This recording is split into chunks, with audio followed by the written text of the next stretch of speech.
When it comes to bladder management after a spinal cord injury, I don't think doctors or nurses know what they're talking about.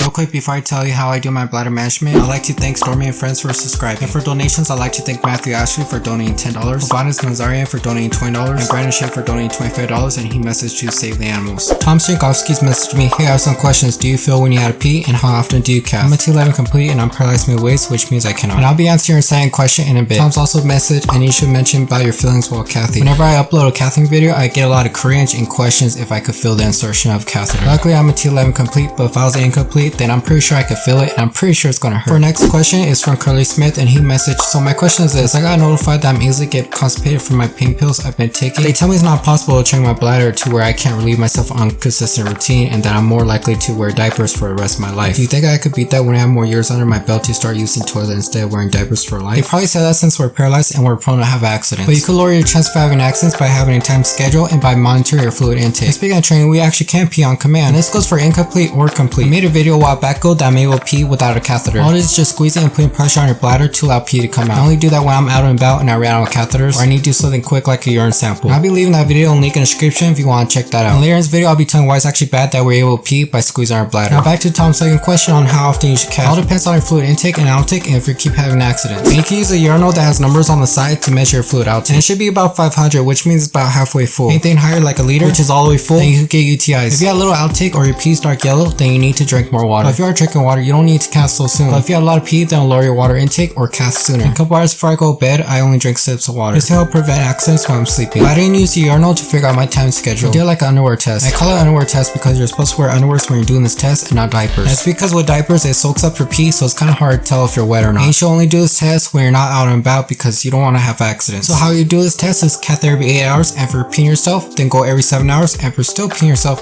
then go every 6 hours, and so on. Tom's message, I heard some cath every 4 hours and some cath every 2. You could do every 4 hours if you're going to be out and about all day or going to be sitting in a wheelchair for a long time. It's because sitting in a wheelchair puts pressure on your bladder and so you can have accidents. But every 4 hours is kind of pushing it. I would not recommend every 2 hours because the more you cath, the higher chance you get a UTI. So for me, I cath every 6 hours, so 6, 12, 6, 12. Here's another message from Tom, and he said, oh, that'd be great, and you can mention leaks and stuff like that. Leaks is a big problem for me personally, regardless having everything timed. Certain movements like transferring or working out makes me leak or pee myself. And when I'm working out and I start peeing myself because it's putting pressure on my bladder, it makes me sad and impressed that my body does that, and it makes me hate being paralyzed. And that's actually why it's bad that we're able to pee without a catheter. Tom's messaged me, do you wear diapers? There's a couple reasons to why I wear diapers sometimes. If I'll be out and about for a long time, then I might have accidents. But usually if I'm out for a long time and I'm not sure if there's restrooms around, I'll bring a urinal. And like I mentioned previously, working out makes me pee myself. So I also wear diapers when I'm working out. And lastly, I wear diapers at night because I don't want to be having accidents. But besides that, I wear underwears, and I'm wearing underwears right now. Me too, I received a message from Rocky Sandok, and he messaged, hi Joseph, can I use standing water instead of lubricant gel? In rehab, there's a guy that puts a catheter in his mouth and uses saliva to lubricate. And when I was out of rehab, there's a guy at the mall, and he says he just used water. Saline is pretty much like water, but it's just sanitized. So I'm not really surprised that people use saline water. But my personal experience using saliva or water, it's very difficult to try to insert the catheter. And it's hard to insert a catheter if it's not well lubricated because catheters are plastic or rubber. But before you do that, I'd like to mention something. When I was at the hospital, nurses said they're only good after a couple of days of being open. And that's why they prefer the little bottles versus the bigger ones. But I'd say leave in comments below what video I should do next. For those that are following me on my social media, I'll be doing a vlog going to Petco maybe sometime next week. I'll be buying some stuff from my hermit crab, and if I have enough donations, then I'll be able to buy another one since one of them died. Anyways, that's it for this video. As always, stay humble. Till next time, bye.